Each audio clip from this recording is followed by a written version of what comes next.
योगिनी एकादशी का महत्व। हिंदू धर्म ग्रंथों में हर एकादशी का अपना अलग महत्व बताया गया है। इन्हीं अलग अलग विशेषताओं के कारण इनके नाम भी भिन्न भिन्न रखे गए हैं। प्रत्येक वर्ष में 24 एकादशियां होती हैं। मल मास की एकादशियों को मिलाकर इनकी संख्या 26 हो जाती है।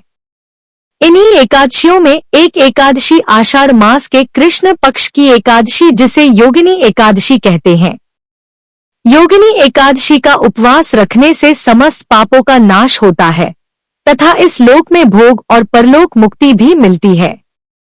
योगिनी एकादशी व्रत कथा। महाभारत काल की बात है कि एक बार धर्मराज युधिष्ठिर ने भगवान श्री कृष्ण कहा, हे त्रिलोकीनाथ, मैंने ज्येष्ठ माह के शुक्ल पक्ष की निर्जला एकादशी की कथा सुनी। अब आप कृपा करके आषाढ़ माह के कृष्ण पक्ष की एकादशी की कथा सुनाइए। इस एकादशी का नाम तथा महात्म्य क्या है, सो अब मुझे विस्तार पूर्वक बताएं। श्री कृष्ण ने कहा, हे पांडुपुत्र, आषाढ़ माह के कृष्ण पक्ष की एकादशी का नाम योगिनी एकादशी है। इसके व्रत से सभी पाप नष्ट हो जाते हैं। यह व्रत इस लोक में भोग तथा परलोक में मुक्ति देने वाला है।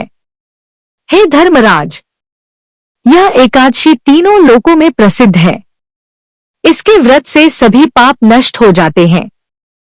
तुम्हें मैं पुराण में कही हुई कथा सुनाता हूँ। ध्यानपूर्वक श्रवण करो। कुबेर नाम का एक राजा अलकापुरी नाम की नगरी में राज्य करता था। वह शिवभक्त था। उनका हेमाली नामक एक यक्ष सेवक था जो पूजा के लिए फूल लाया करता था। हेमाली की विशालाक्षी नाम की अति सुंदर स्त्री थी। एक दिन वह मानसरोवर से पुष्प लेकर आया, किंतु कामासक्त होने के कारण पुष्पों को रखकर अपनी स्त्री के साथ रमण करने लगा। इस भोगविलास में दोपहर हो गई। हेमाली की राह देखते देखते जब राजा कुबेर को दोपहर हो गई तो उसने क्रोधपूर्वक अपने सेवकों को आज्ञा दी कि तुम लोग जाकर पता लगाओ कि हेमाली अभी तक पुष्प लेकर क्यों नहीं आया। जब सेवकों ने उसका पता लगा लिया तो राजा के पास जाकर बताया, हे राजन, वह हेमाली अपनी स्त्री के साथ रमण कर रहा है। इस बात को सुन राजा कुबेर ने हेमाली को बुलाने की आज्ञा दी। डर से कांपता हुआ हेमाली राजा के सामने उपस्थित हुआ।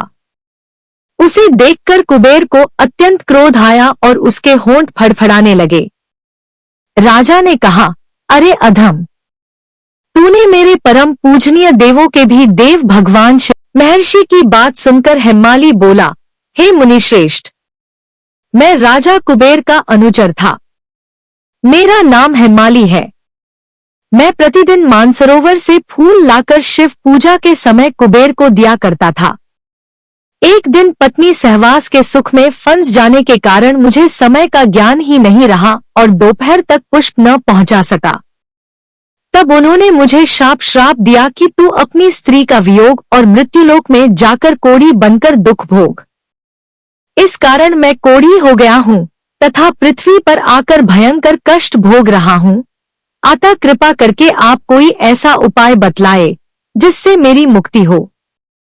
मार्कंडेय ऋषि ने कहा, हे हेमाली, तूने मेरे सम्मुख सत्य वचन कहे हैं, इसलिए मैं तेरे उद्धार के लिए एक व्रत बताता हूँ।